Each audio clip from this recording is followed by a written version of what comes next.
Mga higala, paminawi ninyo maayo.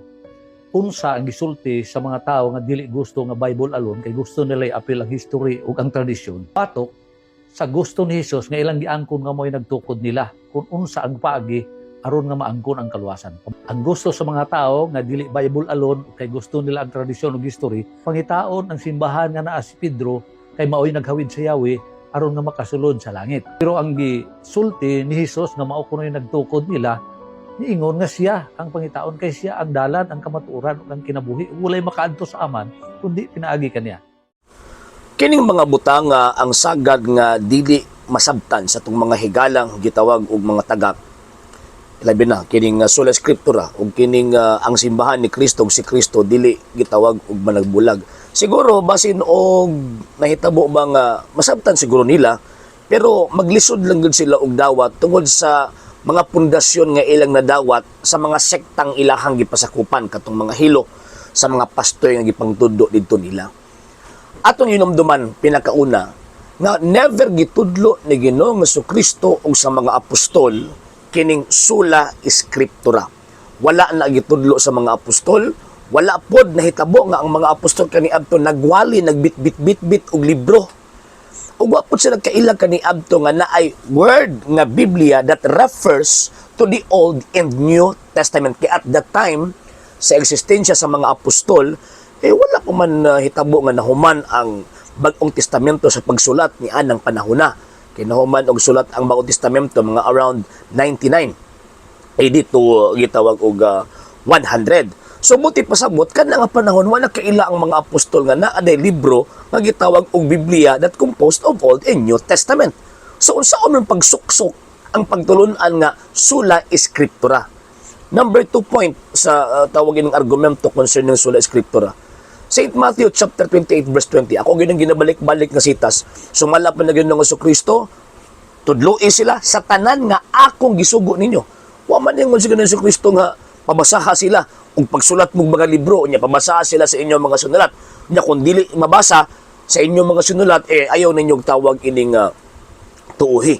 So buti pasabot kanang teaching nga Bible alone or sola scriptura wala na gitudlo og absent og gitawag og silent or musakuan pa ba di ni mo na makita sa panahon nga ang mga apostol nanudlo kay again at that time wala pay tawag ining Biblia that composed of Old and New Testament. Ano sa man niabot ang tawag in New Testament after 1st century nya pagkahuman kining pagkanon ni ana mga 4th century na.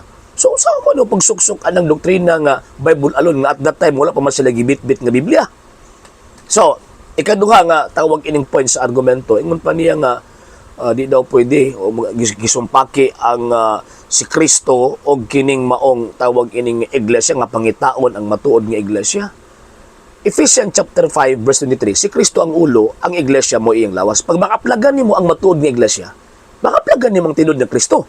Ngano man kay ang matuod nga iglesia dili detach, dili separate kang Kristo, kay si Kristo ug ang iglesia usara in the sense that they are united.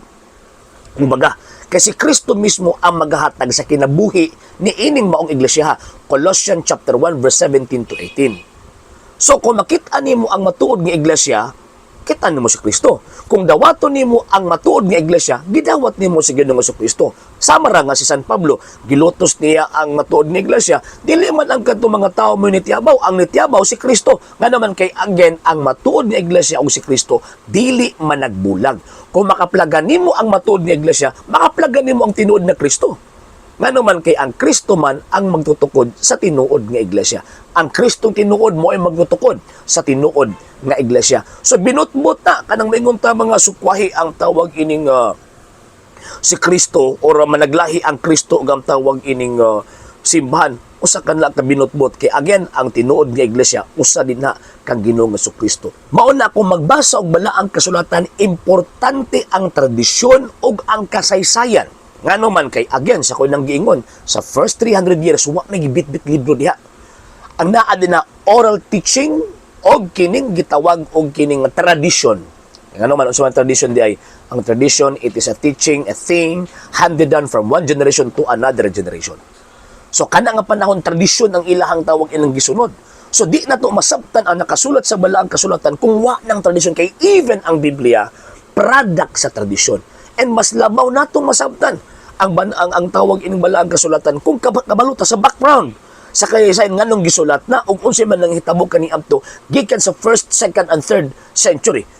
Nga naman kay kung di nimo na tawag ining masabtan, di juga kasabot sa balaang kasulatan. Kung di ka wala ka ng kasaysayan, lisod ka makasabot sa nakasulat sa balaang kasulatan, kay again ni-exist ang maong mga libro tungod sa tradisyon o tungod sa mga teachers nga gipasa-pasa from the time of the apostles until sa 4th century. O kana nga panahon until now, mao po nagipasa-pasa hangtod karon nga panahon. Muna, di nimo mabuwag ang tradisyon, ang Biblia, ang simbahan o si Kristo. Di nimo na mabuwag, kay ang tinuod nga iya na Ginoong si Kristo, ang tinuod nga iglesia nga gitungkod ni Kristo naa ng tanan. Naa ang kahupgan sa tradisyon, naa ang kahupgan sa gitawag og mga sunulat, at the same time ang kasaysayan mutug-an gyud na ngano nga niabot, ngano ni exist kanang maong mga butanga. O pinaagi niini masayra nato ang kamatuoran og tinuod nga pagtulunan. Mo na nga di gyud na magsilbi ng Bible alone, di na magsilbi. At the same time kanang pagtulunan nga gipangtukod og mga Amerikanong mga sekta mo ni tinuod, di gyud na magsilbi. Nga naman kay ang kasaysayan di gyud na mamakak kumbaga. Ang kasaysayan di gyud na tawag ining matabunan. Mutug-an gyud ang tinuod. Nga naman kay ang mga facts, mga evidence mapresentar, mutug-an nga diin kining mga punduka gawas sa iglesia gitugan ni Kristo, dili gyud na tinuod og gipangtungkod lang na og mga tao. Okay? Sa hindi pa po nakapag-follow sa mga pages po natin, i-follow nyo po yung mga pages po natin, RJ Horolanciano II, TV Apolia Punto Argumento page, Kuya Apologist TV page, and RJ's Vlog 2022. And pwede rin po kayo mag-send po dyan ng Facebook stars. And also, sa ating po mga channels, sa hindi po nakapag-subscribe, subscribe po ninyo yung mga channels natin, Dalay Catholic, Apologist International Official, RJ Sano II TV, Kuya Apologist TV, and Barrio Kawayan Religious Forum. And pwede rin po kayo mag-send po dyan ng super sticker, super chats, and super thanks. And maraming salamat po sa mga kapatid at mga Katoliko na ulis pong tumutulong sa programa po natin. Maraming salamat po. Nang dahil po sa tulong at suporta po ninyo, ang programa pong ito, until now, andito pa rin po sa social media. And until now din po, nangangailangan pa rin po tayo sa tulong at suporta po ninyo, dahil wala po kami magagawa rito mga sir, mga ma'am, kung wala po yung tulong at suporta po ninyo. Sa gusto pong tumulong, sa gusto pong sumuporta, pwede po ninyong ipadala ang tulong at suporta po ninyo sa pamamagitan po ng ating mga account numbers dyan po sa ating pong screen. And pwede nyo po kaming i-message sa ating pong page kung via remittance po yung ipadala po ninyo. Maraming salamat po in advance.